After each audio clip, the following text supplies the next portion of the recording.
ترمذی شریف کی حدیث ہے، صحیح حدیث پیش کر رہا ہوں۔ حدیث پاک کے اندر آتا ہے کان اخوان علی عہد النبی صلی اللہ علیہ وسلم، دو بھائی تھے جو رسول اللہ علیہ السلام کے زمانے میں، یوسف جی حضور اکرم علیہ السلام کے زمانے کے دو بھائیوں کا یہ واقعہ ہے، اور اس واقعے کے اندر کیا اسرار اور رموز کیا نکات ہے وہ پیش کرنے کی سعادت حاصل کرتا ہوں۔ حدیث میں آتا دو بھائی رسول اللہ کے زمانے میں تھے، ان میں سے جو ایک بھائی تھا اس کا کیا کام تھا؟ احدہما یأتی النبی صلی اللہ علیہ وسلم، ان میں سے جو ایک پہلا بھائی تھا وہ کوئی کام نہیں کرتا تھا،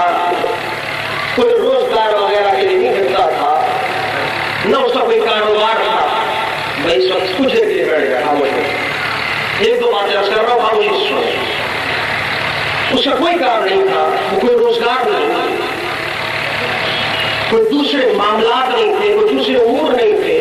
بس اس کا ایک ہی کام تھا۔ حدیث پاک کے اندر آتا ہے یأتی النبی صلی اللہ علیہ وسلم، حضور کی بارگاہ میں آ کر بیٹھ جایا کرتا تھا۔ یہ تو پہلا بھائی، اور دوسرے بھائی کا کیا کام تھا؟ وَلَا جس کے اندر آتا ہے لیکن جو دوسرا بھائی تھا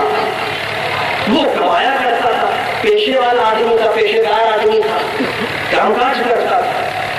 روزی کماتا تھا، اس کی حلال کما محنت کرتا تھا، جاتا تھا بھی بچوں کا پیٹ پالنے کے لیے، گھر والوں کا پیٹ پالنے کے لیے، کوئی کاروبار کرتا، کوئی روزگار تھا اس کے پاس، کوئی تجارت تھی، ہر اس کے پاس ایک پیشہ تھا، اس پیشے کے ذریعے روزی کماتا تھا، رزق کماتا تھا۔ لیکن ایک ظاہری سی امر بات ہے کہ وہ یہ دیکھتا کہ میں تو دن بھر محنت کر رہا ہوں، کام کاج کر رہا ہوں، روزی کما رہا ہوں، اتنا مغز اتنا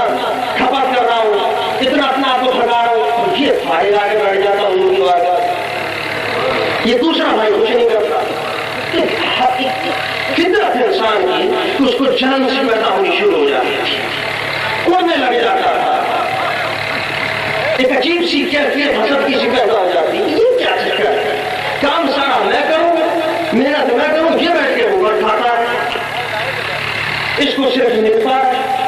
اور میں محنت کر کے لاتا ہوں۔ ایک تکبر کی بھی کیفیت پیدا ہو رہی ہے کہ صاحب میں روزی کھلا رہا ہوں اور یہ بیٹھ کے کھا رہا، اگر میں نہ کھلاؤں تو یہ نہ کھائے، اگر میں نہ دوں تو اس کو ایک وقت کی روٹی نہ ملے، اس کو رزق نہ ملے، یہ بس صرف سال ہی بیٹھ جاتا ہے۔ تو عجیب سی انسی کیفیت پیدا ہو جاتی ہے، کچھ ایسی ہی کیفیات تھیں اور اس سے رہا نہیں گیا تو وہ جو دوسرا بھائی جو کام کاج کرتا تھا، جو روزی کماتا تھا، سننے والی بات توجہ طلب ہے، وہ بارگاہ مصطفیٰ میں حاضر ہوا، اس کی شکایت کرنے لگا، حضور کی بات میں شاید میں کماؤں کھاؤں لے کر آتا ہوں اور یہ بیٹھا بیٹھنے والے بیٹھنا آتا اور کوئی کام نہیں اور کوئی مسئلہ نہیں، یہ کیا بات؟ اس کے سردار میں اپنی کیفیات کا اظہار حضور کی بارگاہ میں اپنے معاملات میں اس کو فوراً ہو گئی تھی، جلن پیدا ہو گئی تھی، ایک عجیب کبر سے پیدا ہو رہا تھا، سب میں کما کے لا رہا ہوں، میں روزی دے رہا ہوں، اور میں اگر نہ دوں تو یہ حالت ہو، یہ کچھ نہیں کرتا، یہ بیٹھا بیٹھا ہے۔ شکل نبی اس نبی سے بارگاہ میں شکایت میرے حبیب کو شکایت سنتے مسکرا دیے اور فرمانے لگے لعلک ترزق بہ، اے اس کی شکایت نہ کر، ہو سکتا تجھے بھی رزق اسی کے صدقے میں اللہ تعالیٰ۔